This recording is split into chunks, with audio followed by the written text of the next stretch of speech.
Hello and welcome back. Cambodia, such a beautiful country and the gold mine for aerial photography. And for years, it's been relatively easy to get your drone into the country and use it, since Cambodia followed the International Civil Aviation Authority guidelines. With only few restrictions in place, such as Angkor Wat, where you had to get the special permission to fly, and Phnom Penh, which is the capital of Cambodia, and mainly the restrictions came in there after German tourists were flying over the royal palace. And unfortunately, all this has changed this year, since February 14th, when the new drone laws were introduced in Cambodia. And in this video, I'll take you through the new drone laws, the new restrictions in place, the registration process you need to follow if you do want to fly in Cambodia. And also, I will take you through the customs process to bring your drone into the country. So let's answer the big question first. Do you need to register your drone in Cambodia? And if your drone is over 2 kilograms, then yes, you do need to register it. If it's below 2 kilograms, you don't need to register. But there are restrictions on operating your drone. And as always, we'll start this video with general guidelines for flying your drone in Cambodia. And they are as follows. Always operate your drone within visual line of sight. You can only operate your drone during daylight hours, which is between 6 a.m. and 6 p.m. You can only operate your drone in favorable weather conditions. You are not allowed to operate your drone from moving vehicle. While operating your drone, you have to respect people's property and privacy, so you can't fly over people or photograph people.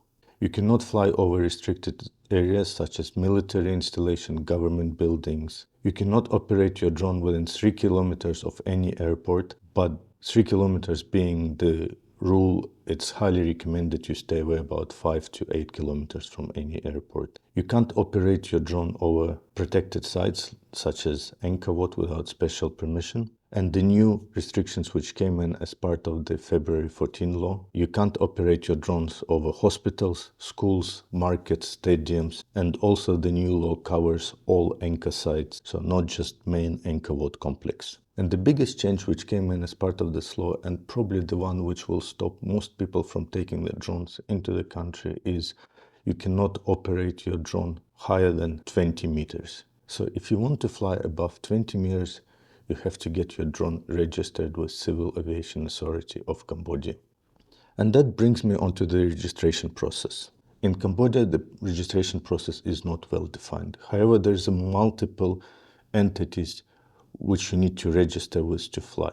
Number one is Civil Aviation Authority of Cambodia, and that's just to allow you to fly over the 20 meters altitude limit. The next one is National Park Authority, and that's mainly to fly over national parks. So they control all the national parks, and to get the permission to fly there, you need to register with them. And on top of it, to use your camera and record videos and pictures, you have to register with Ministry of Fine Arts and Culture of Cambodia. And as I mentioned, there is no well-defined process for registration.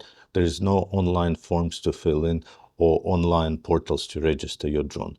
So all the registration needs to be done manually, which means you need to contact each authority directly, go through the process of registration, whatever that process they will explain to you, and hopefully get your drone registered. Additionally, with some registrations, there are fees involved. And for example, to fly within the Siam Reap or Angkor Wat complex, you're looking at $1,000 plus per day as a starting fee.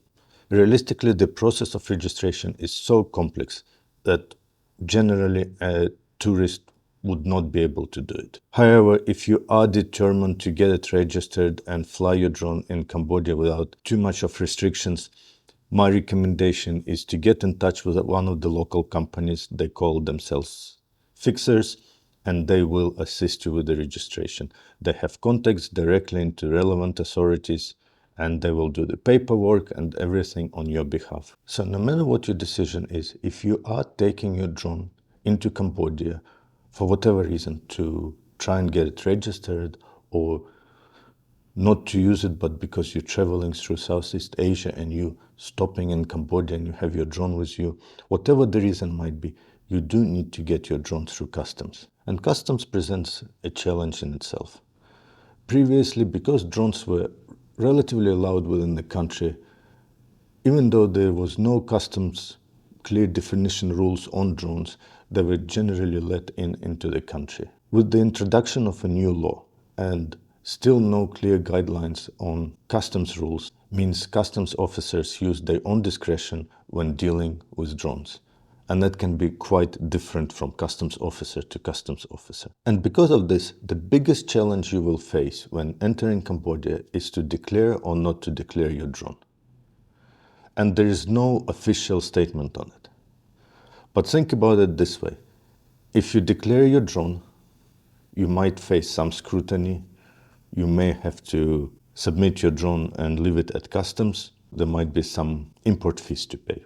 But by declaring your drone, you're being honest and upfront with the customs office, even though there is no rule stating that you have to declare. Not declaring your drone can land you in more trouble, because the assumption by the customs officer might be that you're trying to smuggle the drone in, and then the consequences are a lot higher.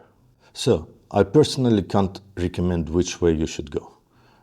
It's up to you if you're traveling into Cambodia, if you're going to declare or not to declare your drone.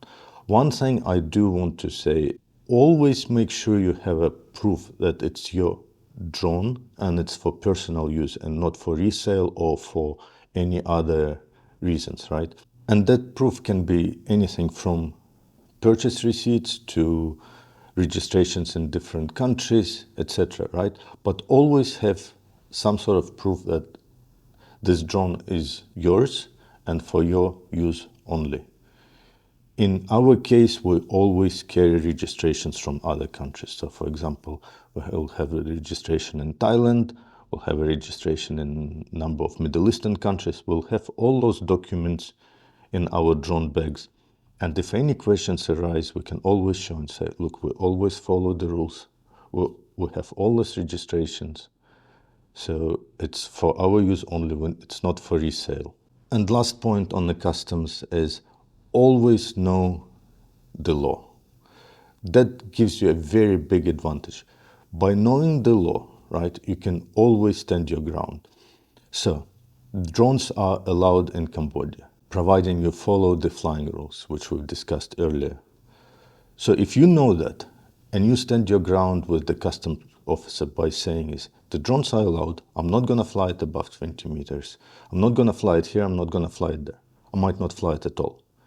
And if I do decide to fly it in certain areas, I will get the necessary registration from this and this authority. By showing that you know the rules and you're following the rules will generally get you through customs or through any questions a lot faster and without really any consequences. And that's about it. Will you bring your drone to Cambodia? I'd say, to be honest, unless you're traveling through Southeast Asia and you have your drone with you, there's really no point of taking your drone to Cambodia. Registration is virtually impossible without the local companies, and with local companies it will cost quite a bit. Without the registration, the flight altitude limit of 20 meters really gives you no visual perspective and defeats the purpose of having a drone. And to be honest, in most areas it probably won't even clear the treetops, so it becomes pointless. Thank you for watching. I hope you've enjoyed the video, and if you found it useful, please do give us a like, subscribe, or just drop a comment. It always helps the channel. So thank you for watching and have a safe travel.